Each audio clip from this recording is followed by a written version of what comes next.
Para entender la actualidad, estás en Ahora es Cuando. Este es el análisis político con Rodrigo Bravo. 20 minutos para las 9 de la mañana. ¿Cómo está Rodrigo Bravo? Muy bien, y ustedes, Connie, Juanma, muy buen lunes. día. Muy bien. Igualmente. También, pues. Bien movido el fin de semana en materia política. Sí, y personal también. Y personal también, sí, también, es verdad. Sí, movido, intensa el fin de semana, con sorpresa para algunos. Parecía que ya venía, lo habíamos conversado acá el viernes, pero había cierta incertidumbre si se concretaba la proclamación de Paulina Bodanovich o finalmente se optaba por aplazar esta decisión. Era una de las cosas que estaba sobre la mesa, pero quizás lo más potente de esto es lo que ocurrió al día siguiente, que es la forma en cómo inició su candidatura presidencial Paulina Bodanovich. Para algunos de una manera destemplada, para otros marcando diferencias, pero diferencias bien potentes. Incluso hablando de cosas que van un poquito más allá de lo que uno esperaba, como plantear que el PPD no es hermano, aquí no hay una hermandad con el PPD, dijo Paulina Bodanovich, cuando el PPD surge a fines de los 80 como un partido que se desprende o que empuja a militantes que promovieron los propios socialistas para poder conformarlo. No hay una hermandad, no hay dos partidos que han actuado unidos por toda la vida, no. Hay raíces comunes, pero nos tocó fichar a gente, pero esto no quiere decir que seamos lo mismo ni que el PS se sienta plenamente representado, dijo Paulina Bodanovich. Y una frase que yo les ponía en la pauta que terminó por marcar un poco lo que termina por pasar con esto es de Francisco Vidal, que pese a su rol en Televisión Nacional, comentarista de la política, no ha dejado de ser. Y él plantea una especie, dice, de suicidio asistido del socialismo democrático. ¿Por qué? Porque hoy día en la papeleta, si es que esto se concreta, vamos a tener desde esa alma progresista a Paulina Bodanovich, a Carolina Toá, a Vlado Mirosevic y a Jaime Mulet, si uno los quisiera igualar o ponerlos en un sector político, además de Gonzalo Pinter y de Janet Jara. Ambos que durante el fin de semana fueron medidos por una encuesta de Panel Ciudadano de la UDD y donde se habla de primarias oficialistas. Es bien difícil cuando las encuestas miden primarias porque es difícil contemplar el voto partidista, que es bien relevante en este tipo de encuestas. Pero si uno se queda con esa foto, que al final igual genera bastante inquietud, ruido o como quieran decirlo, al menos retrata un momento que le puede ser complejo. Aquí hay un triple empate según Panel Ciudadano.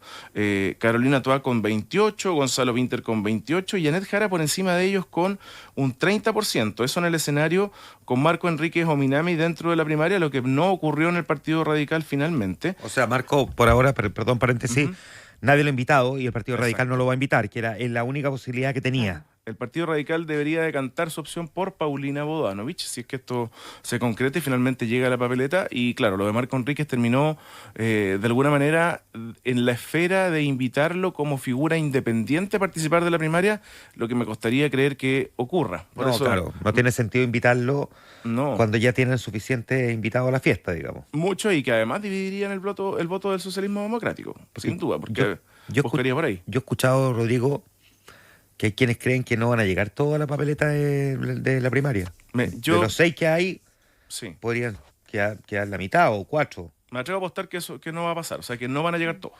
De los 6 que son. Mirosevic, Mulet, Toá, Paulina Bodanovich, Janet Jara y Gonzalo Pinter. Exacto. Yo creo que no van a llegar porque es un suicidio político, un asistido, como dice Francisco Vidal. ¿Tú tienes claro el timing de...? Porque hoy día, si la intención del Partido Socialista es consolidar o potenciar su posición negociadora, pensando en la lista parlamentaria, etcétera, etcétera, ¿cuándo tienen que estar listas las listas parlamentarias? El 29 de agosto. ¿Y la primaria cuándo sería? El 29 de junio. Ya. Entonces, el PPD o el que sea se puede sentar de brazos cruzados a esperar el resultado de la primaria, a ver si tiene o no tiene posición negociadora que reforzar el PS.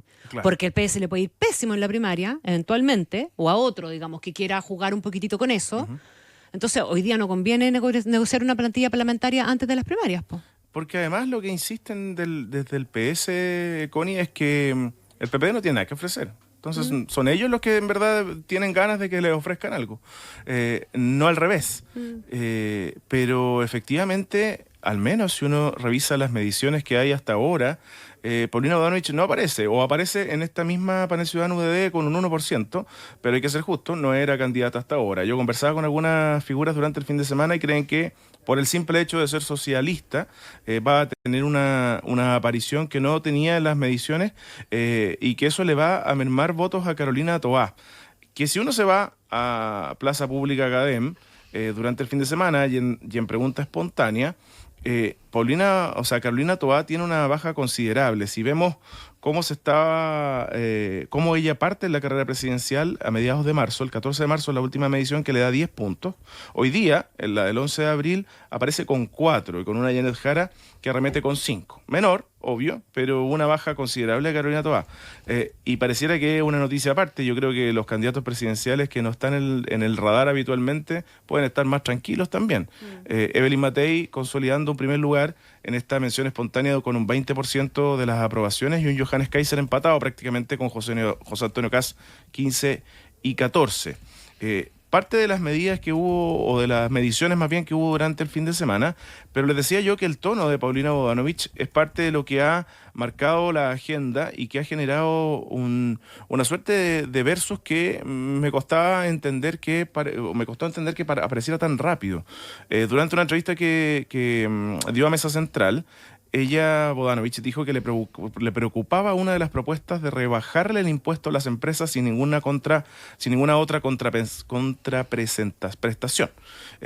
Y rápidamente, desde el equipo de Carolina Toá, salieron a responderle a Paulina Bodanovich, más allá de asegurar que no lo había dicho en ningún lugar. Álvaro García, parte del equipo del trabajo económico de Carolina Toá, invitó a Bodanovich y a todos los candidatos a hablar con la verdad, ya que le buscaran en dónde había encontrado esa frase de Paulina Bodanovich, que en un tono mucho más desafiante, si queremos, y me imagino que con un análisis del equipo que rodea a Carolina Toá, de generar este versus. ¿Cuánto le suma o a quién le suma más? Me cuesta entenderlo, Connie y Juan Manuel. Uno podría creer que hasta hace un par de semanas que era sin duda Carolina Toá la figura más representativa, con mayores posibilidades, con un espacio para crecer incluso dentro de las mediciones, pero con Bodanovich al menos enreda esto. ¿Tú crees, Connie y Juanma, que no va a cambiar el escenario con ella o que efectivamente le va a rajuñar parte de ese poco electorado que tiene, ¿no? Yo creo que sí, y ese era el riesgo. Ese era el riesgo, y el riesgo que queda advertido además también de que producto de esto quien gana la primaria sea Janet Jara. Claro. Y con un Gonzalo Winter. Un Gonzalo Winter que también tiene... Pues es que aparece, sí, pues aparece segundo prácticamente. Sí. Y claro, ¿quién es el votante de Gonzalo Winter? Es el 30%. Hay buena parte del 30% de respaldo a Boric ahí. Es verdad. Y ese es uno de los puntos, ¿eh? Sí. Y que marcó con precisión Paulina Bodanovich. Yo no soy la continuidad de este gobierno. Como sí lo son, uno desprende de esa frase Carolina Toá, Janet Jara y Gonzalo Winter. Un Gonzalo Winter que ha dicho explícitamente que representa la continuidad del gobierno del presidente Gabriel Boric, y una ministra del Interior como Carolina Toá que difícilmente se puede desprender de las políticas que se implementaron en el último tiempo. De hecho, en materia de seguridad, Bodanovich dijo: yo voy a hacer cosas distintas. Me imagino que para Toá es difícil proponer cosas que van más allá de lo que ya hizo como ministra de gobierno. Janet Jara también, en un escenario que a juicio de Bodanovich le da opciones de crecer a ella. Abiertamente ella se plantea con la posibilidad de cuestionar no solo a Toá, a Jara, sino que al gobierno. ¿Será eso pasar un poquito la cuenta por lo que ocurrió en los últimos días con la casa de Salvador Allende? Pareciera plantarse como un argumento, pero me parece que Bodanovich tiene más ganas de lo que uno podría haber creído de ganar esta primaria. Difícil con poco tiempo. Estamos a, ¿qué día hoy día? Estamos a 14, estamos a 15 días de la inscripción de las candidaturas. A 16 días de la inscripción de las candidaturas. Sí, van a ser semanas muy intensas de negociación y que hoy día tienen una suerte de mediación, porque van a llegar todos los candidatos de la izquierda a la casa de Michelle Bachelet. ¿Cuál es la idea de ese encuentro? A ver, lo que yo alcancé a conversar con algunos de los invitados es que la convocatoria es para hablar de las fuerzas progresistas y cómo la derecha extrema ha ido capturando espacios en Latinoamérica y a nivel mundial, que es parte de varias exposiciones que ha tenido la presidenta Bachelet en los últimos días. Pero se genera todo el morbo, porque Paulina Bodanovich es parte, o fue parte de su fundación, Horizonte Ciudadano. Yo creo que tienen una cercanía difícil de desmentir. No está la intención de Bodanovich de desmentirlo, pero hay una cercanía explícita con Michelle Bachelet, no así con Carolina Toa, que parece ser una relación un poquito más fría, y con escenas de los últimos días, o desde antes que fuera candidata Janet Jara, cuando era ministra todavía, donde se toparon en un seminario con Bachelet, y una foto que a muchos les generó harto ruido, como una posible respaldo de la presidenta Bachelet a Janet Jara. No lo veo yo así, pero hoy día seguro que... Bachelet no va a respaldar a nadie mientras no haya candidato a la primaria. Exacto, claro. Hasta que se termine la primaria. Y por eso los gestos son transversales y están invitados. Incluso se invitó a Alberto Undurraga, quien se excusó por encontrarse fuera de la región metropolitana, para que participara de esta primaria de izquierda, de esta reunión de primarias de izquierda, que parece bien interesante. Mediodía vamos a estar pendientes de lo que ocurre ahí.